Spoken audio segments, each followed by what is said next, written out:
Assalamualaikum warahmatullahi wabarakatuh. Selamat pagi teman-teman dimanapun saat ini Anda sedang berada. Berjumpa lagi dengan saya Arif RH. Ya, pagi hari ini kita akan membahas tentang how versus why.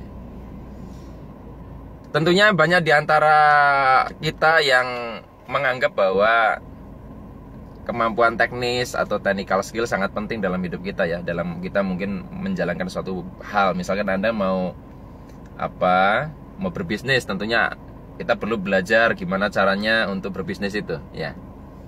Tapi saya melihat ternyata justru keberhasilan itu bukan dari how. Kalaupun iya, dia tidak menjadi faktor dominan. Justru yang menjadi faktor dominan adalah why. Kenapa? Karena saya mengamati ketika how ini sudah dikuasai sekalipun, kalau why, kenapa dia perlu melakukan itu belum ditemukan di dalam dirinya, maka segala bentuk how yang sudah dia pelajari tidak dipakai. Contoh, tentu di antara kita banyak yang sudah tahu caranya mandi toh, tidak perlu diajari toh. Caranya mandi ya kayak gitulah. Tapi pernah nggak kita ngalamin malas mandi? Malas sekali mandi ya, golar-golar di kasur ya, nggak ngapa-ngapain. Kenapa kita malas mandi? Apakah karena tidak mengerti caranya mandi? Bukan. Tetapi kita ini belum menemukan alasan kenapa kita mandi. Coba kalau misalnya kita mau ada ketemuan dengan tamu penting ke rumah jam sekian dan sudah tinggal 15 menit lagi, kita akan bangkit bergegas mandi. Atau mungkin badan kita sudah mulai gatal-gatal, nggak nyaman, kita akan bergegas mandi.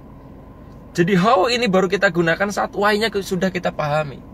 Bukan berarti untuk belajar tentang how ini terus diabaikan, tetapi kalau why-nya sudah ketemu, dari pengalaman saya seolah-olah semesta kehidupan akan memberitahu kita caranya bagaimana. Bayi itu kayaknya nggak pernah kursus jalan deh, ya. Bayi itu nggak kursus jalan. Dia mencoba dan mencoba. Nah, kenapa orang mau mencoba? Karena dia menemukan why-nya, karena menemukan alasan, ya, menemukan alasan kenapa gue kudu bisa jalan. Itu dulu yang perlu ditemukan. Dan saya ngamati kalau orang terlalu banyak nanya cara, how, biasanya nggak dilakukan. Banyak yang nanya kok di inbox, misalnya, Pak, gimana caranya supaya kita bisa mengelola pikiran? Banyak-banyak untuk wirid. Loh, bagaimana caranya bisa wirid? Ya, misalnya, ya Anda beli tasbih misalnya. Terus bagaimana supaya khusyuk, Pak? Ya Anda lakukan pengulangan terus-menerus. Jadi saya jawab A, nanti ditanya lagi caranya. Dijawab B, ditanya lagi caranya gimana supaya B. Ini nggak ada habisnya. Ini pertanyaan ini tidak akan pernah selesai sampai salah satu di antara dua orang yang berdiskusi ini wafat. Kalau dua-duanya wafat aja nggak selesai, karena bisa dilanjutkan di liang kubur itu pertanyaan itu. Ya. Jadi kalau selama kita nanya caranya, akan selalu ditanyakan dan nggak ada ujungnya. Yang penting tuh kenapa. Ya, saya sering nanya di beberapa kelas pelatihan, siapa di antara Anda yang bisa tahu caranya mencuci kaos kaki? Banyak yang ngacung, hampir semua angkat tangan. Siapa yang mau mencuci kaos kaki saya?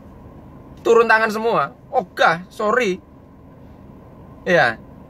Tapi ketika saya bilang yang mau cuci tangan, saya kasih duit segini, angkat tangan. Ini tentang why. Banyak orang yang mau berbisnis, Pak, modalnya nggak ada, Pak. Aduh, saya nggak punya pengalaman, Pak. Saya bodoh, Pak, macam-macam. Iya. Caranya gimana? Mereka tidak pede bahwa mereka merasa tidak mampu menguasai caranya. Percaya deh, saya lihat banyak keajaiban di YouTube itu. Seorang ibu-ibu yang nggak ngerti caranya angkat barbel bisa mengangkat beban yang sedemikian berat ketika melihat anaknya sedang dalam kondisi bahaya. Bisa mengangkat itu. Meskipun dalam keadaan biasa dia tidak bisa melakukan itu. Ini tentang why, bukan how. Jadi teman-teman, kalau misalkan Anda sudah belajar ini itu, udah belajar macam-macam, udah ikut pelatihan macam-macam, tapi belum ada perubahan yang signifikan dalam hidup,